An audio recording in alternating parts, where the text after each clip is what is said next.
Pawleys Island, South Carolina. Late summer, 1822. According to legend, a wealthy young planter rode with his servant along the dunes of a deserted beach. His destination was his fiancée's plantation. The wedding was just a few days away.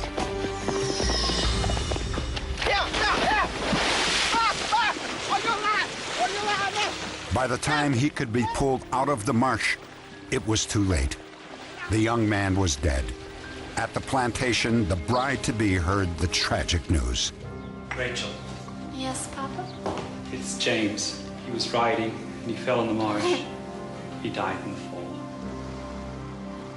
According to legend, the girl often wandered the shores alone in mourning.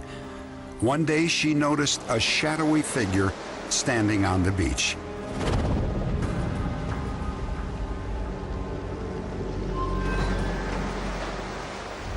That night, her fiancé came to her in a dream and whispered an urgent warning.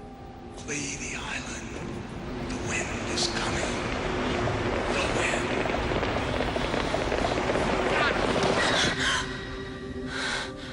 wind. She and her parents left the next day, just before a hurricane slammed into the island.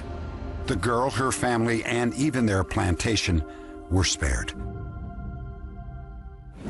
They call him the Gray Man, and over the years, the ghostly figure has been seen many times. Some say that whenever he appears, the homes of those who have seen him are spared from destruction. Is this just a fairy tale, or is it evidence that ghosts really do exist? You see for yourself.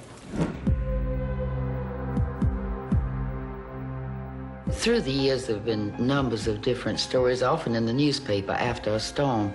And in 1954, a man who lived in Georgetown but had a summer home at Pawleys Island saw the Gray Man before Hurricane Hazel. His home was so protected that beach towels that they had left hanging on the railing of the porch were still there after the storm. Well, I was here in Hurricane Hazel, so it's very hard for me to believe that beach towels could have remained on that railing and not have been blown away, but they did. Hurricane Hazel had left the southern Atlantic coast in ruins. 95 people were killed, and over 1,800 homes were destroyed. For the next 35 years, the killer winds stayed clear of Pawleys Island, and the Gray Man came to be regarded by locals as their own guardian angel. When he appears to you, you're very blessed and fortunate. Your house will be saved. And so I think it's strange how people seem to have a sense of fear about ghosts, and yet the Gray Man is a benign and kindly person who helps people when he comes and appears to them. September 1989. After ravaging the Caribbean, Hurricane Hugo slammed into South Carolina. Its winds reached speeds of more than 135 miles per hour.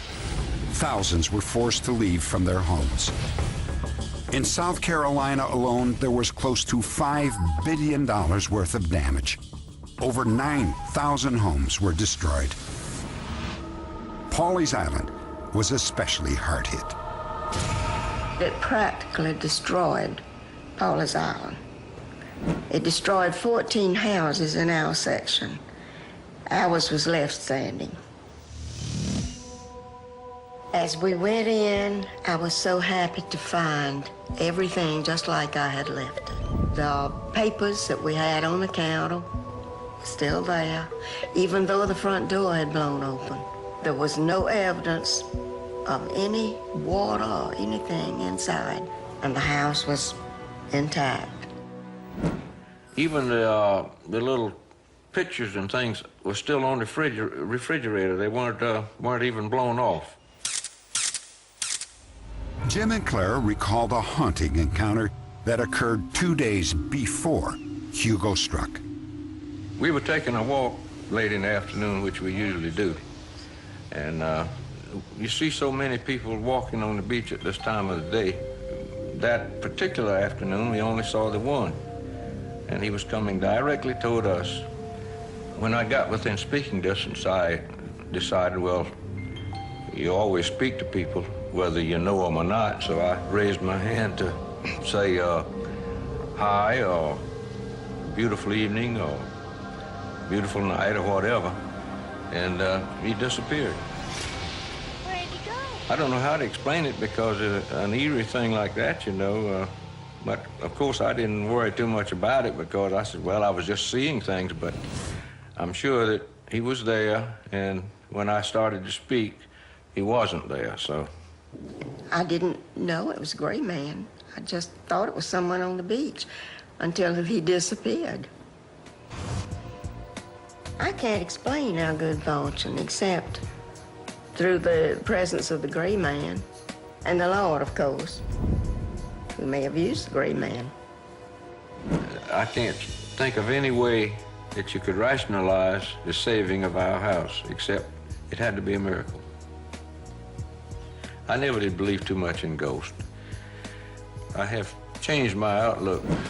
I believe there are ghosts. After seeing a ghost, you got to believe it, you know.